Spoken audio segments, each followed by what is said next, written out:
မင်္ဂလာပါ Soccer Board on Fire မှာကြိုဆိုပါတယ်လီဗာပူးနဲ့ Manchester United တို့ထိပ်တိုက်တွေ့တဲ့ပွဲစဉ်ကိုသုံးသပ်ပြပေးမှာဖြစ်ပါတယ် Okay, let's go ဒီနေ့ပွဲမှာလီဗာပူးက 4-2-3-1 နဲ့ပွဲထွက်လာ Manchester United ကတော့ကျွန်တော်တို့ပုံမှန်ပွဲထွက်နေကြအတိုင်း 3-4-2-1 နဲ့ပွဲထွက်လာခဲ့ပါတယ်စတာနဲ့62စက္ကန့်မှာအဝင်ဘူးကပထမဆုံးဂိုးကိုတွင်းလိုက်ပါတယ်။ဘာတွေပြောစရာရှိလဲဆိုရင်ကျွန်တော်တို့ Manchester United ကအရှင်ရာသီနဲ့မတူဘဲနဲ့ second ball တွေကိုအသာစီရလာနိုင်တယ်ဆယ်လာနိုင်တယ်။ဒီမှာဘန်လိုက်ခေါင်းချပြီးတဲ့အလုံးကိုကျွန်တော်တို့ Bruno Fernandes ကရတယ်။အာမတ်ကိုပေးတယ်။အာမတ်ကနေတစ်ဆင့်အဝန်းကိုဖန်တီးပေးလိုက်တယ်။အဝန်းက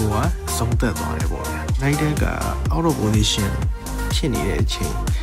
ကျွန်တော်တို့ဘောလုံးကလီဗာပူးကွင်းနေပဲအချမ်းမှာအဲ့လိုဖြစ်နေတဲ့အချိန်မှာကျွန်တော် 4-2 formation ကိုသုံးတယ်ဘောလုံးကကွင်းလည်နန်းလေးမှာရောက်လာတဲ့အချိန်မှာဘာပြန်သုံးသွားလဲဆိုတော့ 5-3-2 formation ကိုသုံးသွားတယ်။ညာကဘောလုံးဆယ်ယူကိုကျွန်တော်ကွင်းလည်ဘက်ကိုနည်းနည်းလေးဆင်းတဲ့အချိန်မှာမီဆန်မောင်းကကျွန်တော်ကိုညာရဲ့နေရာကိုယူထားတာလည်းတွေ့ရတယ်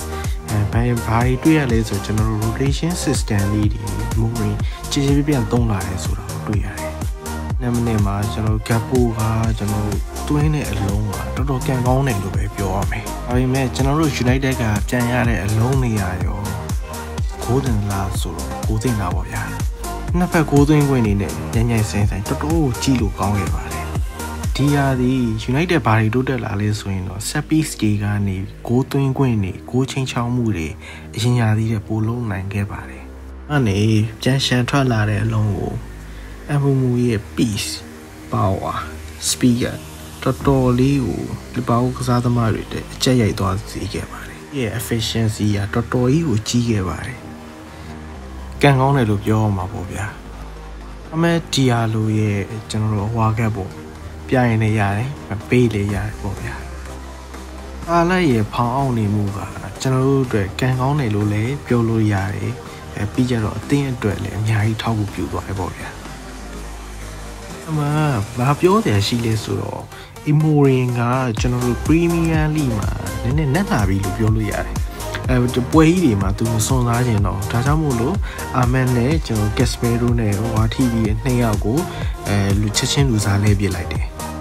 အဲ့ဒီတော့ကျွန်တော်တို့ဖေချာမင်း Sesco ကကျွန်တော်ဝင်လာခဲ့တယ်ပြီးတော့ Ikitiki ဝင်လာတယ် Florian Wirtz ဝင်လာတယ် Carter ဝင်လာတယ် United ကြောက်ဆုံးကလည်းဒီလို Walkering တားကောင်းတဲ့သူတွေကိုဆိုတားကြောက်တယ်ဘာလို့လဲဆိုတော့ United မှာ DM ကောင်းမရှိဘူးရှိတဲ့ Casemiro ကလည်းကျွန်တော်အသက်ကကြီးပြီးအလုံးအနှုံးကလည်းမရှိတော့ဘူးမိနစ်60ဆိုတာအလုံးစုံပဲမိုင်းကုန်ပဲကုံတော့ Ugarte ကတော့ကျွန်တော်ထည့်တွက်စရာမလိုဘူးပေါ့နော်သူနေနေကဘလို့မကိုအဆင်ပြေတဲ့ကွင်းနဲ့တယောက်ပေါ့နော်အိမ်မှာဘာလို့မြင်လဲဆိုရင်သူတို့တော့ဝင်လာပြီးရဲ့နောက်ပိုင်းမှာကျွန်တော်တို့ရလာတမတ်သိပေါ့ဒါပဲလုံးစုံပဲကျွန်တော်တို့တွေးထားတယ်အဲ့ရဲ့ဂုံးခေါင်မှုကလည်းကျွန်တော်တို့တော်တော်လေးအဆင်ပြေသွားတယ်ဒီနေရာမှာစာလက်တယောက်ပြောလဲဆိုရတယ်ကျွန်တော်တို့ကိုသမားကျွန်တော်တို့ Lemans ကလည်းတော်တော်ကောင်းတယ်ပြောအောင်သူထွက်သွားသည့်အတွက်Salas ကကျွန်တော်တို့ရှူရမယ့်အန်ဂယ်ကတော်တော်ကျင်းသွားတယ်မရှိသလောက်ကိုဖြတ်သွားတယ်ပေါ့